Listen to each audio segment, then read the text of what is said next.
सबसे पहले हम बात करते हैं भारत की संसद की। तो भारत के संविधान में जो संसदीय प्रणाली है यह ब्रिटेन के संविधान से ली गई है।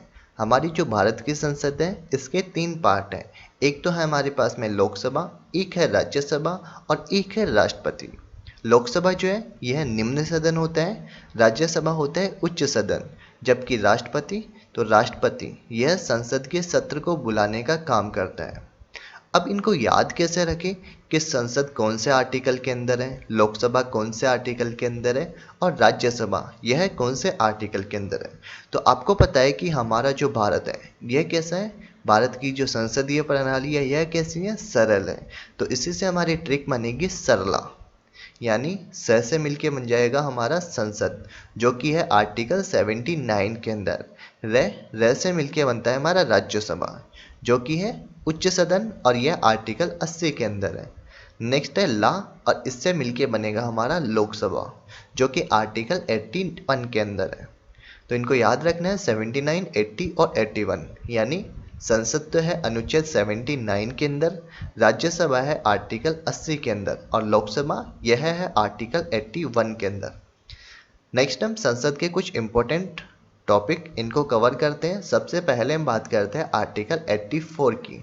इसके अंदर संसद के सदस्यों की योग्यता के बारे में बताया गया, जिसमें जो राज्यसभा है इनकी योग्यता है न्यूनतम 30 वर्ष की आयु होनी चाहिए, जबकि जो लोकसभा है इनके सदस्यों की आयु होनी चाहिए न्यूनतम 25 वर्ष। तो याद रखना है राज्यसभा के लिए तो है 30 वर्ष, जबकि लोकसभा के लिए है 25 वर्ष। नेक्स्ट है संसद की जो भाषा है यह एक तो हिंदी और अंग्रेजी है, लेकिन यहाँ पे आपको एक बात याद रखनी है कि जो अंग्रेजी है यह संविधान में केवल 15 वर्ष तक के लिए ही मान्यता थी, लेकिन सन 1963 के अंदर अंग्रेजी को हिंदी के साथ निरंतरता की अनुमति दे दी गई थी। नेक्स्ट है संसद के जो दोनों सदन है इनका अधिवेशन 1 वर्ष में कम से कम 2 बार बुलाना जरूरी होता है। संसद के किसी भी सदन के 2 सत्रों के बीच में अंतराल 6 महीने से अधिक का नहीं होना चाहिए, और यदि कोई व्यक्ति संसद के अंदर 60 दिन तक अनुपस्थित रहता है तो उसकी सदस्यता यह गवा दी जाएगी। यानी कोई भी सदस्य संसद के अंदर अपनी सदस्यता गवा देगा यदि वह सत्रों के अंदर निरंतर 60 दिनों तक अनुपस्थित रहता है। चौधरी चरण सिंह जो है यह भारत के एकमात्र ऐसे प्रधानमंत्री हैं जिन्होंने अपने कार्यकाल के दौरान संसद के किसी भी अधिवेशन में भाग नहीं लिया। तो यहाँ से एग्जाम में क्वेश्चन पूछ लेता है कि भारत के ऐसे कौन से प्रधानमंत्री थे जिन्होंने संसद के अधिवेशन में एक बार भी भाग नहीं लिया। तो यह थे कौन, चौधरी चरण सिंह। नेक्स्ट हम आगे बात करते हैं संसद के कार्यवाही का जो प्रथम 1 घंटा होता है इसे कहा जाता है प्रश्नकाल, और प्रश्नकाल के ठीक बाद का समय होता है शून्यकाल। और जो शून्यकाल है यह भारतीय संसदीय प्रणाली की उपज है, जो कि 1962 से जारी है। यानी 1962 से पहले शून्यकाल नहीं था, लेकिन भारतीय संसदीय प्रणाली की उपज है शून्यकाल, जो कि सन 1962 से जारी है। साधारण विधेयक यह संसद के किसी भी सदस्य के द्वारा किसी भी सदन में पेश किया जा सकता है। साधारण विधेयक पर 3 वाचन का प्रावधान है। एग्जाम में क्वेश्चन पूछ लेता है कि साधारण विधेयक पर कितने वाचन का प्रावधान है, तो याद रखना है इस पर टोटल 3 वाचन का प्रावधान है। नेक्स्ट है संसद के अंदर जो शुक्रवार का दिन होता है यह होता है गैर सरकारी कार्य के लिए। तो याद रखना है कि शुक्रवार का जो दिन होता है यह होता है गैर सरकारी कार्य के लिए। नेक्स्ट है लोकसभा का जो अध्यक्ष है इसके वेतन और भत्ते इसका निर्धारण किया जाता है संसद के द्वारा। नेक्स्ट हम यहाँ पे कुछ इंपॉर्टेंट पॉइंट डिस्कस कर रहे हैं, जिसके अंदर हम सबसे पहले बात करते हैं किसकी, संसद की समितियों की। संसद के अंदर कुछ इंपॉर्टेंट समितियाँ हैं, जिसमें एक तो लोक सेवा समिति, नियम समिति, विशेषाधिकार समिति और एक है तदर्थ समिति। तो यह है संसद की कुछ इंपॉर्टेंट समितियाँ, जिसमें हम बात करते हैं लोक सेवा आयोग समिति की। लोक सेवा आयोग समिति जो है इसके कुल सदस्य होते हैं 22, जबकि इसके अंदर लोकसभा से तो 15 सदस्य होते हैं, जबकि राज्यसभा से होते हैं 7 सदस्य। इसका अध्यक्ष जो है ये होता है विपक्ष का नेता। तो याद रखना है अध्यक्ष होता है विपक्ष का नेता, और लोक सेवा आयोग समिति इसका कार्य होता है मंत्रालयों के व्यय और सीएजी की रिपोर्ट पे विचार विमर्श करना। तो ये होता है लोक सेवा आयोग समिति का कार्य। यहाँ पे आपको ध्यान रखना है कि जो इसका अध्यक्ष होता है विपक्ष का नेता, इसकी नियुक्ति करता है लोकसभा का अध्यक्ष। तो ये हो जाएगी लोक सेवा आयोग समिति। आगे हम बात करते हैं किसकी, लोकसभा की। तो लोकसभा इसका गठन किया गया था कब, 6 मई 1952 को। तो याद रखना है 6 मई 1952 इस दिन किया गया था लोकसभा का गठन। लोकसभा जो है इसी का पुराना नाम था हाउस ऑफ द पीपल, और इसको सन 1954 के अंदर नाम बदलकर लोकसभा कर दिया गया था। यानी जो लोकसभा का पुराना नाम था हाउस ऑफ द पीपल, इसका नाम बदलकर लोकसभा किया गया था सन 1954 के अंदर। नेक्स्ट है, यह संसद का निम्न और स्थायी सदन है, यानी इसे भंग किया जा सकता है। तो याद रखना है लोकसभा को भंग किया जा सकता है, और लोकसभा को जो भंग करने का कार्य करता है, ये करता है आर्टिकल 85 के तहत राष्ट्रपति। तो याद रखना है आर्टिकल 85 के तहत राष्ट्रपति जो है यह लोकसभा को भंग कर सकता है। प्रथम बार लोकसभा यह 1970 के अंदर भंग की गई थी, और यह थी चौथे नंबर की लोकसभा, यानी जो चौथी लोकसभा है इसको भंग किया गया था पहली बार 1970 के अंदर। नेक्स्ट है लोकसभा, इसका कार्यकाल होता है 5 वर्ष का। 42वें संविधान संशोधन 1976 के अंदर जो 5वीं लोकसभा थी, इसमें कार्यकाल को 5 वर्ष से बढ़ाकर 6 वर्ष कर दिया गया था, लेकिन 44वें संविधान संशोधन 1978 में इसे वापस 5 वर्ष कर दिया। अंततः जो भारत की लोकसभा है इसका कार्यकाल एक बार भी 6 वर्ष नहीं रहा, क्योंकि 1976 के अंदर इसका कार्यकाल तो बढ़ाकर 5 से 6 वर्ष किया था, लेकिन 44वें संविधान संशोधन 1978 के द्वारा इसको वापस 5 वर्ष कर दिया गया। 1976 में जो लोकसभा का कार्यकाल है यह 2 बार एक वर्ष के लिए बढ़ाया गया था। नेक्स्ट है त्यागपत्र। तो जो लोकसभा है यह अपना त्यागपत्र किस किस को देते हैं, तो जो लोकसभा के सदस्य हैं यह तो देते हैं अध्यक्ष को। तो याद रखना है लोकसभा के सदस्य अपना त्यागपत्र देते हैं अध्यक्ष को, जबकि जो लोकसभा का अध्यक्ष है यह अपना त्यागपत्र देता है उपाध्यक्ष को। नेक्स्ट है स्वतंत्रता के बाद में प्रथम बार आम चुनाव जो हुए थे ये हुए थे सन 1952 के अंदर, और 1952 के अंदर ही लोकसभा का गठन किया गया था 6 मई 1952 को।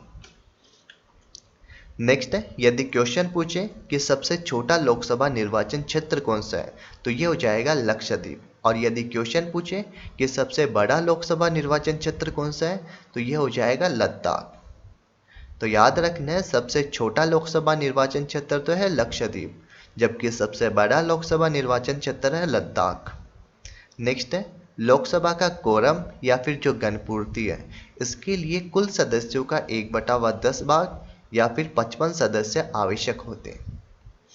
तो गणपूर्ति के लिए कुल सदस्यों का 1/10 भाग या फिर 55 सदस्य आवश्यक होते हैं। नेक्स्ट है लोकसभा की बैठक का जो विघटन है ये किया जाता है राष्ट्रपति के द्वारा, स्थगन ये किया जाता है लोकसभा के अध्यक्ष के द्वारा, और सत्रावसान ये किया जाता है राष्ट्रपति के द्वारा।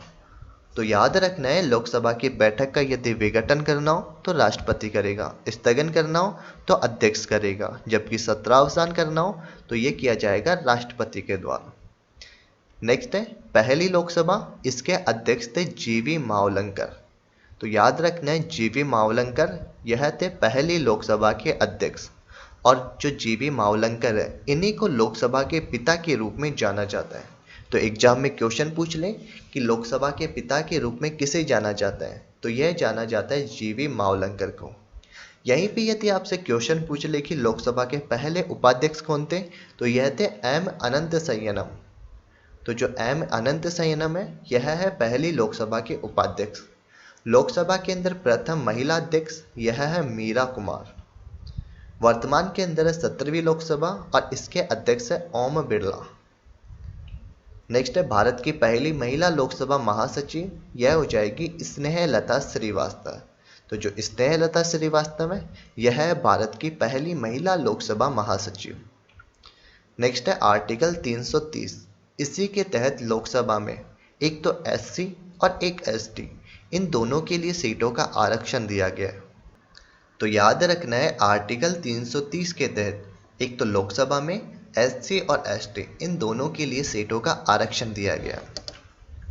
नेक्स्ट है, लोकसभा के अंदर प्रत्येक राज्य के लिए सीटों का जो आवंटन है यह 1971 की जनगणना के अनुसार किया गया है और जो सीटों का आवंटन है यह 84वें संविधान संशोधन 2001 के अनुसार लोकसभा और विधानसभा की जो सीटों की संख्या है यह 2026 तक यथावत रहेगी, यानी इसमें कोई भी चेंजेस नहीं होंगे। नेक्स्ट हम बात करते हैं लोकसभा के कार्य। तो लोकसभा का सबसे पहला कार्य है आर्टिकल 108 के तहत संसद के संयुक्त अधिवेशन की अध्यक्षता। तो जो संसद का संयुक्त अधिवेशन है यह बुलाया जाता है आर्टिकल 108 के तहत और इसकी अध्यक्षता जो है यह करता है लोकसभा का अध्यक्ष। तो याद रखना है संयुक्त अधिवेशन की अध्यक्षता करता है लोकसभा का अध्यक्ष और जो संयुक्त अधिवेशन है इसको बुलाने का कार्य करता है राष्ट्रपति।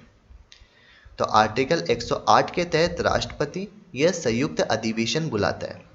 नेक्स्ट है धन विधेयक और जो संविधान संशोधन विधेयक है इन दोनों पर संयुक्त अधिवेशन नहीं बुलाया जा सकता। तो याद रखना है एक तो होता है धन विधेयक और एक होता है संविधान संशोधन विधेयक, इन दोनों पर संयुक्त अधिवेशन नहीं बुला सकते। नेक्स्ट है अब तक 3 बार संयुक्त अधिवेशन बुलाया जा चुका है। एक तो बुलाया गया था जवाहरलाल नेहरू के समय, यह था दहेज निरोधक विधेयक। सेकेंड है मोरारजी देसाई के समय और इन्होंने बुलाया था बैंकिंग सेवा विधेयक के संबंध में। और थर्ड है अटल बिहारी वाजपेयी और इन्होंने बुलाया था आतंकवाद निरोधक विधेयक के संबंध में। तो याद रखना है अब तक 3 बार संयुक्त अधिवेशन बुलाया जा चुका है और संयुक्त अधिवेशन यह आर्टिकल 108 के तहत राष्ट्रपति बुलाता है और इसकी अध्यक्षता करता है लोकसभा का अध्यक्ष। नेक्स्ट है लोकसभा का जो अध्यक्ष है यह कोई विधेयक धन विधेयक है या फिर नहीं इसका निर्णय करता है। तो याद रखना है कोई विधेयक धन विधेयक है या फिर नहीं है इसका निर्णय करता है लोकसभा का अध्यक्ष। नेक्स्ट है धन विधेयक यह केवल लोकसभा के अंदर ही पारित होता है। तो याद रखना है धन विधेयक केवल लोकसभा में पारित होता है। दल बदल से संबंधित इनको भी इनके विवाद सुलझाने का कार्य करता है लोकसभा। नेक्स्ट है आर्टिकल 100, इसके तहत निर्णायक मत यह देता है लोकसभा का अध्यक्ष। तो निर्णायक मत देने का कार्य करता है आर्टिकल 100 के तहत कौन? लोकसभा का अध्यक्ष। नेक्स्ट हम बात करते हैं जो लोकसभा है इसके अंदर सीटों का आवंटन। तो मैक्सिमम यानी अधिकतम सीटें जो है अधिकतम सदस्य ये हो सकते हैं लोकसभा के अंदर 552 सदस्य, जिनके अंदर वर्तमान के अंदर है टोटल 545। तो याद रखने अधिकतम सदस्य संख्या तो हो सकती है 552, लेकिन वर्तमान के अंदर है 545 सदस्य। नेक्स्ट है इसके अंदर अगर हम आगे बात करें तो वर्तमान के अंदर जो 543 है यह तो है अधिकतम चुने जा सकते हैं, जबकि जो 2 सदस्य हैं यह आंग्ल भारतीय समुदाय के चुने जा सकते हैं। अब जो 543 सदस्य हैं इनके अंदर से जो 530 है यह तो चुने जाते हैं राज्यों के द्वारा और जो बाकी के बचे हैं 13 सदस्य यह चुने जाते हैं केंद्र शासित प्रदेशों के द्वारा। तो याद रखना है लोकसभा के अंदर अधिकतम सीटें 552 है। यदि क्वेश्चन पूछे कि वर्तमान के अंदर कितने हैं तो यह है 545, जिसमें 2 सदस्य तो आंग्ल भारतीय समुदाय से चुने जाते हैं और 543 सदस्य चुने जाते हैं अधिकतम। और इन 543 में 530 तो राज्यों के द्वारा चुने जाते हैं और 13 चुने जाते हैं केंद्र शासित प्रदेशों के द्वारा। और यदि हम मैक्सिमम सदस्य संख्या की बात करें तो इनके अंदर चुने जाते हैं 550। जो 550 है यह तो अधिकतम चुने जा सकते हैं और बाकी के जो 2 हैं ये चुने जाते हैं आंग्ल भारतीय समुदाय से। और इन 550 के अंदर जो 530 हैं यह तो चुने जाते हैं राज्यों से और बाकी के बचे 20 सदस्य ये चुने जाते हैं केंद्र शासित प्रदेशों से। तो ये हो जाता है लोकसभा के अंदर सदस्यों का आवंटन। यहाँ पे आपको इम्पोर्टेंट बात याद रखनी है कि सर्वाधिक उत्तर प्रदेश के अंदर 80 सदस्य संख्या है लोकसभा के अंदर। 1 सीट वाले राज्यों की बात करें तो ये हो जाएंगे सिक्किम, मिजोरम और नागालैंड। नेक्स्ट है जो केंद्र शासित प्रदेश है दिल्ली, इसमें है 60 सीटें। तो 7 सीटें जो है यह है केंद्र शासित प्रदेश दिल्ली के अंदर। बाकी जितने भी अन्य केंद्र शासित प्रदेश हैं उनके अंदर है 1 सीटें। तो याद रखना है 1-1 सीटें ये हो जाएगी बाकी के जितने भी केंद्र शासित प्रदेश हैं उन सभी के अंदर। नेक्स्ट हम आगे बात करते हैं मंत्रिपरिषद। तो जो मंत्रिपरिषद है यह सामूहिक रूप से लोकसभा के लिए उत्तरदायी होती है। तो याद रखना है मंत्रिपरिषद यह सामूहिक रूप से लोकसभा के लिए उत्तरदायी होती है। अब मंत्रिपरिषद के अंदर कौन कौन आते हैं, तो याद रखना है मंत्रिपरिषद इसके अंदर आते हैं, एक तो अध्यक्ष होता है जो होता है प्रधानमंत्री, एक होते हैं कैबिनेट मंत्री, राज्य मंत्री और बिना विभाग के मंत्री। ये सभी आते हैं किसके अंदर, मंत्रिपरिषद के अंदर। और याद रखना है मंत्रिपरिषद यह सामूहिक रूप से लोकसभा के प्रति उत्तरदायी होती है। मंत्रिपरिषद के विरुद्ध अविश्वास प्रस्ताव यह केवल लोकसभा के अंदर ही प्रस्तुत किया जाता है। तो याद रखना है मंत्रिपरिषद के विरुद्ध अविश्वास प्रस्ताव केवल लोकसभा में प्रस्तुत किया जाता है। नेक्स्ट हम बात करते हैं अविश्वास प्रस्ताव की। अविश्वास प्रस्ताव यह विपक्ष के द्वारा लोकसभा में सरकार को हराने या फिर कमजोर करने की उम्मीद से रखा जाता है। अविश्वास प्रस्ताव एक सत्र में सिर्फ एक ही बार लाया जा सकता है। एक सदस्य लिखित के अंदर नोटिस देगा और 50 सदस्यों के समर्थन के साथ तब लाया जाता है अविश्वास प्रस्ताव, और यह केवल लोकसभा के अंदर रखा जाता है। तो याद रखना है अविश्वास प्रस्ताव यह रखा जाता है लोकसभा के अंदर। विश्वनाथ प्रताप सिंह जो है यह पहले प्रधानमंत्री थे जो कि विश्वास मत हासिल नहीं कर पाए थे। तो याद रखना है एग्जाम में क्वेश्चन पूछ लेते हैं कि ऐसे कौन से प्रधानमंत्री हैं जो विश्वास मत हासिल नहीं कर पाए थे, तो यह थे कौन, विश्वनाथ प्रताप सिंह। नेक्स्ट हम बात करते हैं राज्यसभा की। राज्यसभा इसका गठन किया गया था 3 अप्रैल 1952 को। लोकसभा जो थी उसका गठन तो किया गया था 6 मई 1952 को, जबकि राज्यसभा का गठन किया गया था 3 अप्रैल 1952 को। इसी का पुराना नाम था काउंसिल ऑफ स्टेट। तो याद रखना है काउंसिल ऑफ स्टेट यह था राज्यसभा का पुराना नाम, जिसे 1954 में बदलकर राज्यसभा किया गया। तो याद रखना है 1954 के अंदर काउंसिल ऑफ स्टेट इसी का नाम बदलकर राज्यसभा किया गया। राज्यसभा जो है यह उच्च तथा स्थायी सदन है, यानी इसे भंग नहीं किया जा सकता आर्टिकल 83 के तहत। तो याद रखना है आर्टिकल 83 के तहत राज्यसभा इसको भंग नहीं किया जा सकता और यह उच्च तथा स्थायी सदन होता है। प्रत्येक 2 वर्ष में इसके 1/3 सदस्य सेवानिवृत्त होते हैं और नए सदस्य आते जाते हैं। तो याद रखना है प्रत्येक 2 वर्ष में 1/3 सदस्य सेवानिवृत्त होते हैं और नए सदस्य आते हैं, इसीलिए यह जो है यह एक स्थायी सदन है, इसको भंग नहीं किया जा सकता। राज्यसभा इसके सदस्यों का कार्यकाल होता है 6 वर्ष। तो याद रखना है राज्यसभा के सदस्यों का कार्यकाल यह होता है 6 वर्ष। नेक्स्ट है इसका जो निर्वाचन होता है यह जनता के द्वारा अप्रत्यक्ष रूप से आनुपातिक प्रतिनिधित्व एकल संक्रमणीय मत प्रणाली के द्वारा होता है। राज्यसभा की जो योग्यता की बात करें तो योग्यता है आर्टिकल 84 के अंदर।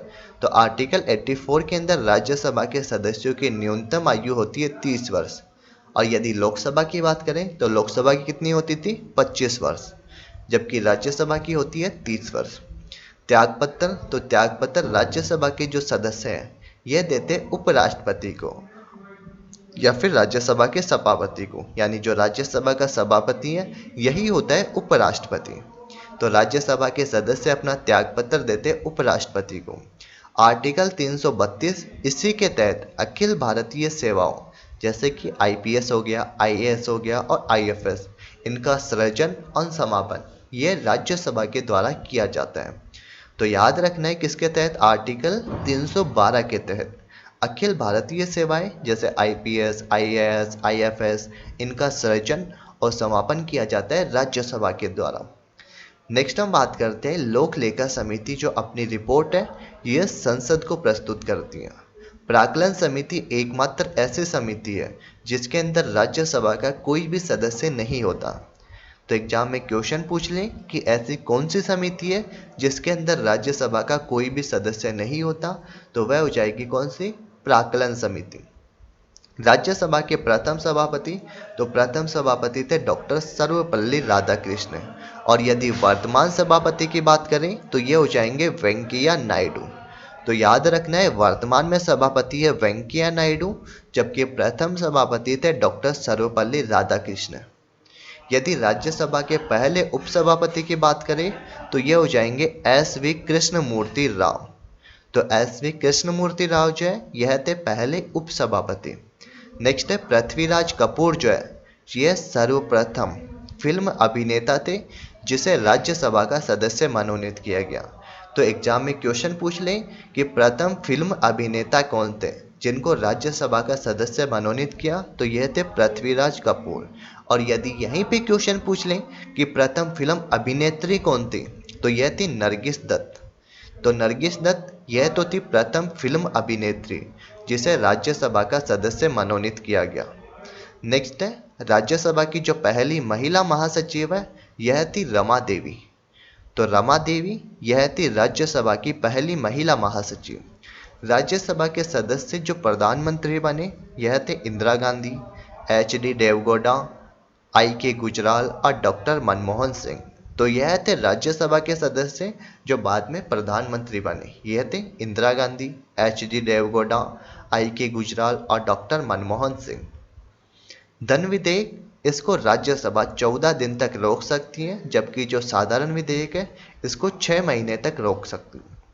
तो याद रखना है, धन विधेयक इसके संबंध में राज्यसभा को अधिकार है कि वह इसे 14 दिन तक रोक सकती है, जबकि जो साधारण विधेयक है इसको 6 महीने तक रोक सकती है। लेकिन यहाँ पे आपको एक बात ध्यान रखनी है कि जो धन विधेयक है इस पर राज्यसभा को केवल सिफारिश करने का अधिकार है, इसे मानने के लिए लोकसभा बाध्य नहीं है। नेक्स्ट है राज्यसभा, इसकी सदस्यों की बात करें तो इसमें मैक्सिमम सदस्य संख्या होती है 250, जबकि लोकसभा में कितनी थी 252।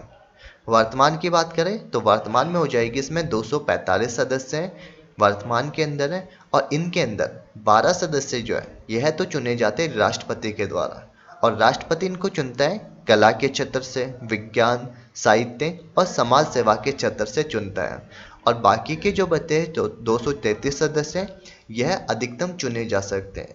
और इन 233 सदस्यों में से भी 4 सदस्य यह तो केंद्र शासित प्रदेश होते हैं, और बाकी के जो है 229 सदस्य यह चुने जाते हैं राज्यों के द्वारा। तो याद रखना है, राज्यसभा इसमें अधिकतम सदस्य संख्या 250, वर्तमान में है 245, जिसमें अधिकतम तो 233 चुने जा सकते हैं और राष्ट्रपति के द्वारा चुने जाते हैं 12। तो 233 और 12 इन दोनों के मिला के हो जाते हैं वर्तमान में 245।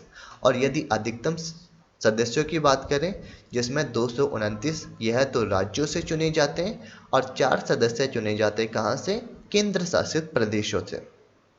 यहाँ पे आपको एक और इम्पोर्टेंट बात ध्यान रखनी है कि जो सर्वाधिक सीटें हैं यह है उत्तर प्रदेश के अंदर 31। तो उत्तर प्रदेश के अंदर ही लोकसभा के सर्वाधिक सीटें 80 और राज्यसभा की भी सर्वाधिक सीटें हैं उत्तर प्रदेश के अंदर 31।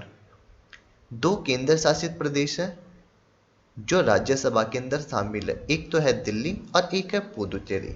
तो याद रखना, एक तो दिल्ली के अंदर और एक पुदुचेरी, इन 2 केंद्र शासित प्रदेशों के अंदर राज्यसभा स्थित है।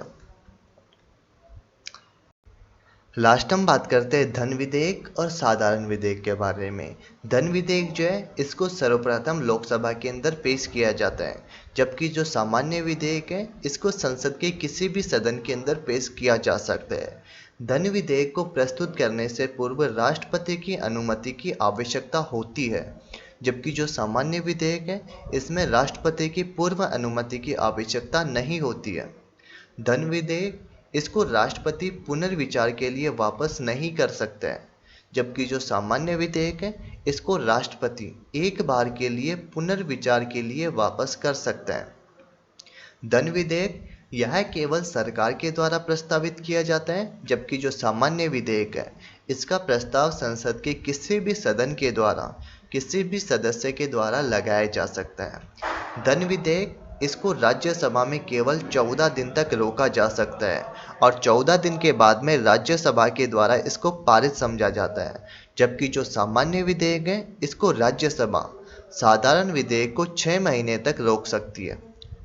तो याद रखना है, राज्यसभा साधारण विधेयक को 6 महीने तक रोक सकती है, जबकि जो धन विधेयक है इसको केवल 14 दिन तक रोक सकती है और 14 दिन के बाद राज्यसभा के द्वारा इसको पारित समझा जाता है। धन विधेयक के संबंध में संयुक्त अधिवेशन कभी भी नहीं बुलाई जाती है, जबकि जो सामान्य विधेयक है यह यदि 6 महीने तक साधारण विधेयक पारित नहीं किया जाता है तो राष्ट्रपति संसद के दोनों सदनों का संयुक्त अधिवेशन बुलाता है आर्टिकल 108 के तहत। तो यह था आज का हमारा वीडियो पॉलिटी का। अगर आपको हमारा वीडियो अच्छा लगा तो इसे लाइक और शेयर कीजिए, साथ ही हमारे यूट्यूब चैनल स्टडी 147 को सब्सक्राइब कीजिए और साथ ही बेल आइकन को दबाइए लेटेस्ट वीडियो सबसे पहले देखने के लिए।